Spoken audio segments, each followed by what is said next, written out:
us to another insightful episode of Debunking Myths, brought to you by Serenity. I'm your host, Aryan, and today we are about to embark on a journey of shattering common misconceptions surrounding mental health. We are honored to be joined by a web-slinging marvel both on and off screen. Someone whose portrayal of Spider-Man has earned him the stardom he deserves. He's a passionate advocate for mental health awareness and a proud survivor of dyslexia. He's taken his advocacy to the silver screen, starring in the groundbreaking show, The Crowded Room, aiming to normalize the act of seeking help.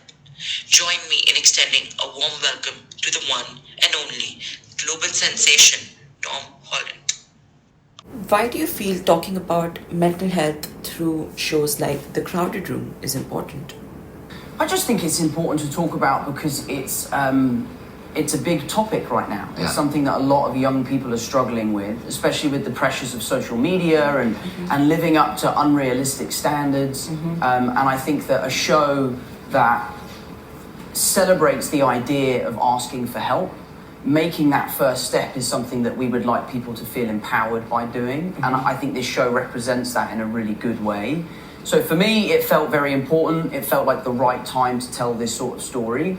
Akiva Goldsman, our showrunner, both his parents are psychologists, he has a background in psychology, so the show came from a place of authenticity. We wanted to be sensitive to the subject matter, and I really feel like we achieved our goal. You mentioned how social media impacts the mental health of young people. So, would you like to expand on that a bit? Perhaps discuss any specific incidents that have personally upset you over social media?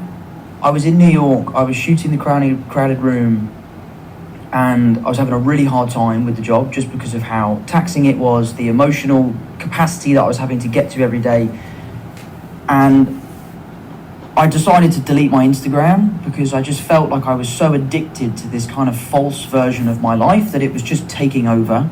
I would be on set working, I'd come and sit in my chair and just scroll, and it was becoming a problem. I was just obsessed with it, and I was obsessed to find out what people were saying and what they thought about me.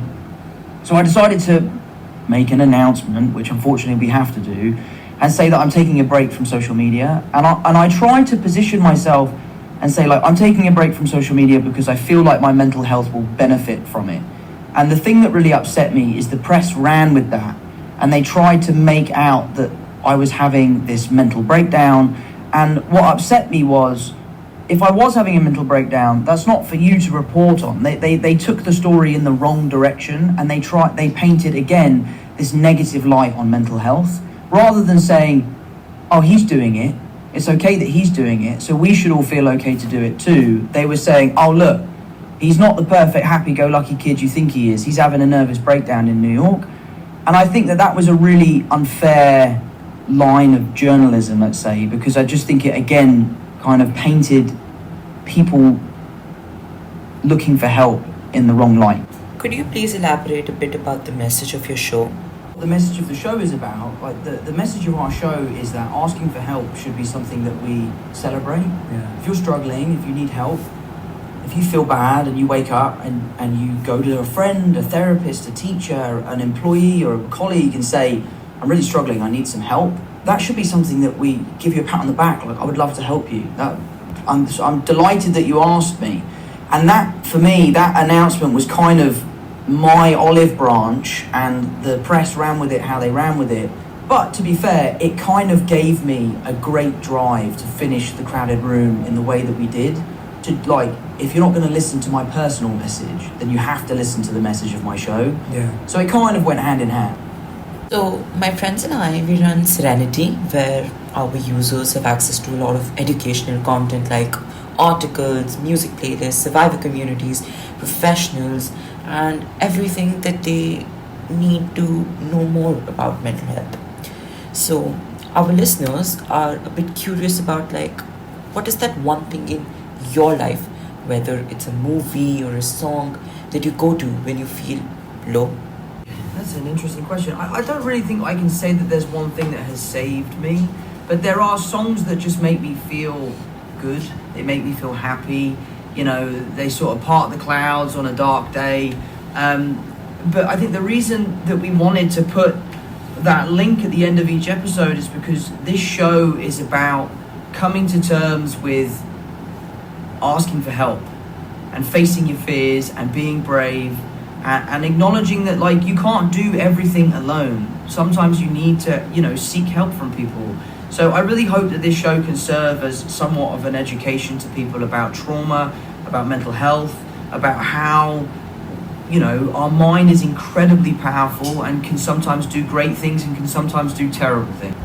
At such a high stage in your career where discussing mental health is likely to put you in the spotlight and you're under the scrutiny of millions of fans, it must be difficult, right? So, if you don't mind me asking, what is that one thing that you always do to make you feel more comfortable, feel better? The things that I do is I just live each day, one day at a time. I am off social media. I only download it when I need to post something, and once I've posted it, I pretty much delete it right away. I've given up drinking. I'm a year and a half sober literally today, so I'm feeling so great. I feel like I've got great mental clarity. I sleep better.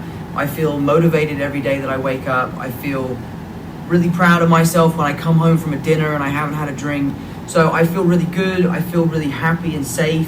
I feel like I have a great support system around me. So I feel fantastic. Absolutely, Tom. I couldn't agree more. It was indeed a pleasure having you join us, and we couldn't be more grateful for you taking the time to be here. Dear listeners, as Tom repeatedly emphasized, asking for professional help is something to be proud of, and you should not worry about societal perceptions. It is your life, and when things don't seem right, talking to a counselor can help. Serenity's board of over 18 professionals is available on our website, serenityfields.co.in, so you can check that out as well if you find it difficult to find professionals. And with this, we come to an end of another episode. Stay tuned for more such conversations.